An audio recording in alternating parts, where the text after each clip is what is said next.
안녕하세요. 여러분들의 취업, 진로, 인생 고민을 모아 한꺼번에 파 달려들 거려코치 정철상입니다. 반갑습니다. 인생을 처음 살아가는 인생이 여러분 모두 안녕. 저도 인생을 처음 살아가는 초보 중에 초보 왕생이랍니다.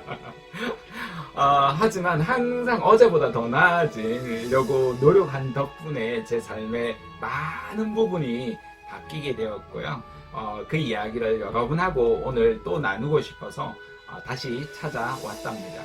오늘은 여러분들의 직업에서 어떤 직업 가치관을 가져야 되는지, 그리고 프로페셔널 리스트라고 하잖아요. 프로 직업인들은 어떤 직업 마인드를 가지고 있는지, 그런 마인드를 통해서 우리가 취업에 성공하고 직장 생활에 성공하고 또 인생에 성공할 수 있는 이야기들 준비했으니까요. 오늘도 알차게 준비했으니까 끝까지 여러분 집중해서 시청하시길 바랍니다.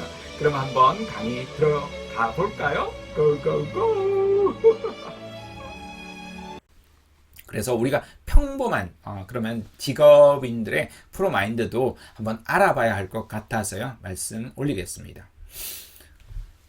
교세라의 창업자 이나모리 가즈오라는 경영의 신이라 불리는 분이 있습니다. 이 책 참 좋은데요. 왜 일하는가? 여러분이 일본인이라는 편견을 떠나서 한번 읽어보시면 굉장히 사실은 도움이 됩니다. 부러운 것 중에 하나가 일본인들이 장인정신이 좀 있고 직장이라는 것에 대해서 조금 더 긍정적인 인식을 가지고 있지 않나, 이런 생각이 조금 들어서요. 그런 이유 중에 하나가 이런 마스시타 고노스케나 이나모리오 가즈오 같은 사람들이 어떤 직장인에 대한 어떤 생각들을 조금 더 고귀하게 가지고 있지 않나, 이런 생각이 들었습니다. 이분이 원래 신입사원 때 입사를 했는데요. 조그마한 회사니까 보잘것없고 보수적이고 그런 회사, 이따위는 때려치우자. 직장 동기 6명하고 모두 사표 쓰기로 했대요. 그런데 5명이 사표를 썼는데 자기 혼자 어느 순간 보니까 남아있더래요. 이 비겁한 인간, 당장 때려치우겠다라고 사표를 들고 갔다가 자기가 그런 생각을 했대요. 이 회사를 바꾸려고는 생각 안 해보고 무조건 회사가 구조적으로 나쁘고 보수적이고 그랬구나, 이런 생각이 들어서 자기가 헌신을 다해서 한번 바꿔보려고 노력을 했었고 그 회사는 성장을 했다고 합니다. 당연히 거기에서 큰 보상은 없었지만 그러한 마인드 덕분에 자기가 교세라는 큰 대기업을 일구는 토대가 되었다는 거죠. 그게 이제 프로페셔널 마인드죠. 인격적 완성에 이룰 수 있다. 이를 하나의 수양으로 바라보는 태도가 중요하다. 이런 것들을 일깨워주는 내용이었습니다. 두 번째가, 저는 이 3가지 책이 다 좋았었는데요. 그 중에 선착순 채용으로 세계 최고 기업을 만든다라는 주켄공업이 있는데요. 마츠우라 모토우 사장의 어떤 직업 철학이 놀라웠습니다. 누구나 일을 하면서 성장할 수 있다. 그러니까 아주 시골의 구석에 조그마한 회사에 있다 보니까 직원 모집을 못했다는 거예요. 가장 먼저 선착순으로 온 사람을 제외한다는 거예요. 여러분 어떻습니까? 부릉부릉부릉. 폭주족이 가장 먼저 올 수 있죠. 실제로도 그런 적이 있다랍니다. 근데 너무 일을 잘한다라는 거예요. 가르치고 나서는.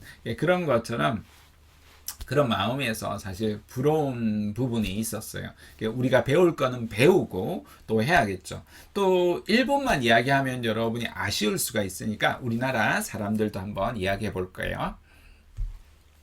저는 진짜 깜짝 놀랐는데요. 30대 후반의 한 중소기업 부장입니다. 진급이 좀 빠르죠, 중소기업은. 근데 경쟁사인 중국으로부터 스카우트 제안을 60억 제안 받은 거예요. 자, 만약 여러분이 그 상황이라면 30대 후반에 6천만 원 받고 있는데 그 어떻습니까?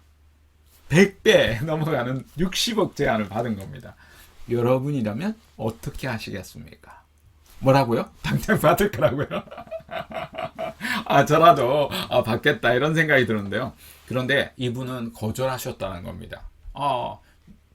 정말 사실 믿기지 않을 정도로 레알 이런 생각이 들었었는데요. 누구냐면 데오테크에 계시는 성함이 이연형 부장님. 제가 나중에 인터뷰하러 갈 겁니다. 부장님 기다려주세요. 그러니까 너무나 대단한 거예요. 1,000억 가까이 되는 매출인데 직원들하고 모두 이익을 공유하는데 내 것만 챙기겠다고 그렇게 못 가겠다라는 거예요. 그 정도 직업 철학이 있는 사람이라고 하면 진짜 함께 일을 해보고 싶다. 그런 프로페셔널 마인드가 사실 그 회사를 키우고 자기를 키우고 우리 사회, 보이지 않는 우리 사회를 이렇게 건강하게 만드는 분이 아니실까 이런 생각이 들었습니다. 이분은 누구냐 아시겠습니까? 모르시겠습니까? 제 형님입니다. 사실 친형님은 아니고요. 그냥 제가 자랑으로 제 형님이다 이렇게 이야기합니다. 호용호제한다라고 해서 그렇게 많이 친한 것도 아닌데 몇 번 만났는데도 제가 너무너무 좋아해서요. 여행박사 창업주 신창현 창업주입니다. 항상 제가 보고 싶으면 형님 너무 보고 싶은데 눈물이 날 정도로 보고 싶어. 한 번씩 가면 가끔씩 이렇게 만나기도 하는데요. 저랑 꼭 세계 여행 한번 하고 싶다라고 했는데요. 코로나 끝나고 나면 한번 같이 가야죠. 사실 너무 좋아서요. 신문 기사를 보고 제가 달려가 가지고 강연도 듣고 여행도 같이 하고 그런 또 술자리도 같이 하고 술은 한 잔도 안 드시거든요. 정말 운동도 열심히 하고 그러다 보니까 그렇습니다. 그러니까 직원들한테 어떻게 하느냐면요. 어차피 일이란 게 재미없는데 조금 더 재밌게 하자 차라리. 그래서 조금 더 이상한 거 하자. 조금 더 차별한 거 하자. 이렇게 한다라는 거예요. 그래서 누구도 창업주인데도 사장님, 회장님 이렇게 안 부른다라는 거예요. 사초, 형님, 오빠 이런 식으로 다 부르고요. 직원들 회식하면 사장님 오면 여러분 다 싫어하잖아요. 근데 제가 같이 이렇게 있어 봤는데요. 부서별로 다 서로 오라고 같이 있는 동안에도 자꾸 인사하고 왜냐면 회사에 그 당시에 출근을 잘 안 하니까 한 번씩 놀러 오듯이 오면 여기저기 다 오라고 이렇게 할 정도로 사랑받더라고요. 회사가 한번 사세가 기울어 가지고 힘들어졌을 때 이제 직원들 급여도 못 주는 그 상황에서요, 이제 적자가 누적이 된 거죠. 회사를 팔아야겠다. 그 순간에, 부도 나는 그 순간에 직원들이 십시일반해서 급여도 안 받고 자기 돈을 내가지고 기사 회생을 한 거죠. 그렇게 해서, 지금은 그래서 이익이 나면 주주에게 30% 이익을 주고 또 직원한테 30% 준다라는 거예요. 근데 주주가 거의 다 직원인 거예요. 그러니까 그 이익도 가는 거죠. 그 다음에 30%는 회사의 유보금으로 둔대요. 예전에는 이익을 싹 다 써봤는데 나중에 세금이 너무 많이 나와가지고 그래서 유보금으로 또 두고 10%는 사회에 공헌하는 일로 이렇게 하셨다라는 겁니다. 지금은 회사를 또 다른 곳으로 넘기셔가지고요. 새로운 또 구상하시면서 계시는데요.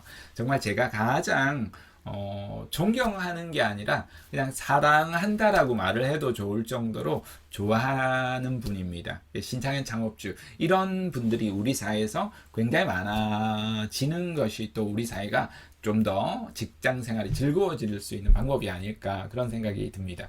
그 유명한 사례는 너무 많기 때문에 사장을 투표로 이렇게 뽑는 제도라든지 팀장이나 임원을 투표로 뽑았던 제도 이런 것들도 아주 유명한 일화로 알려져 있죠. 신화적인 존재죠. 우리가 이렇게 식어버린 직업 정신을 고취할 수 있는 방법 있다라면 저는 극한 직업이라는 방송을 추천드립니다. 저희 학생 중에서도 이런 방송 보다가 와 정말 저런 고귀한 가치를 가지고 저렇게 위험한 일을 하시는 분들이 있구나라는 숭고한 직업 정신을 배웠다 이런 이야기를 하더라고요. 그런 것처럼 여러분이 고귀한 직업 정신을 또 배울 수 있는 굉장히 또 직업에서 어려운 부분들도 같이 또 배우고 거기에서 어떤 깊은 깨달음도 얻을 수 있습니다. 방송은 굉장히 여러 사례들이 다 많이 나와 있으니까요.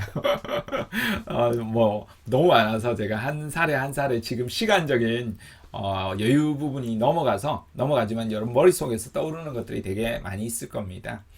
그 다음으로 또 많이 보는 방송 중에 하나가 생활의 달인. 참 즐겨 보는 방송이죠.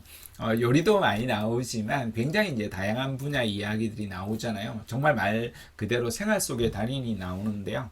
저는 제일 기억나는 분이 이분인 것 같아요. 2017년도에 김밥 하나로 대상을 받으신 분인데요.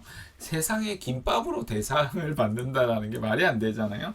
근데 이분이 PD가 그러더라고요. 굉장히 어려운 과정을 다 거쳐서 김밥을 만드는데 안 힘드세요? 이렇게 물어보는데요. 이분이 네, 힘들지요. 너무 힘들지요.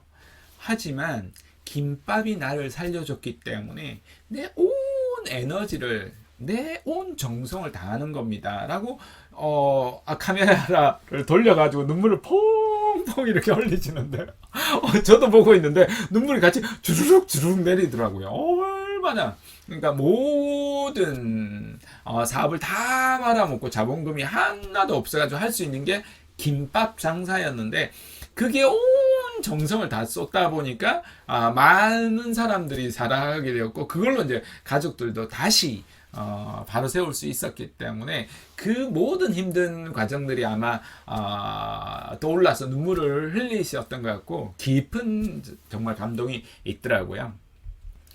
자, 여러분 어떻게 오늘 강의 좋으셨습니까? 정말 긴 강의였죠. 그래서 개인적으로 궁금한 것들이 또 있을 건데요. 그러시면 저한테 문의 주시면 제가 성심성의껏 답변을 다 드리도록 하겠습니다. 제가 언론에서는 상담가로도 알려져 있으니까요. 모두 답변을 다 드리니까 여러분이 취업, 진로, 인생, 고민, 결혼 이런 거 고민까지 하시는 분들 계시던데요. 그 어떤 것이라도 제가 성심성의껏 답변을 드리도록 하겠습니다. 우리는 늘 인생을 처음 살다 보니까 시행착오가 많죠. 하지만 또 늘 새로운 삶이다 보니까 또 설레고 하는 그런 마음도 있지 않나 이런 생각이 듭니다. 살아보니까 모든 날들이 저는 흐린 날이나 비 오는 날이나 바람 부는 날들도 다 좋았더라 이런 생각이 들더라고요. 그래서 여러분 역시도 인생을 처음이라고 너무 자충우돌만 하지 마시고 내가 이런 또 풀어야 될 삶의 과제가 생겼구나 이런 즐거운 마음으로 삶을 살아나가시길 응원해 나가겠습니다. 지금까지 커리어 코치 정철상이었습니다. 인생이 여러분 안녕.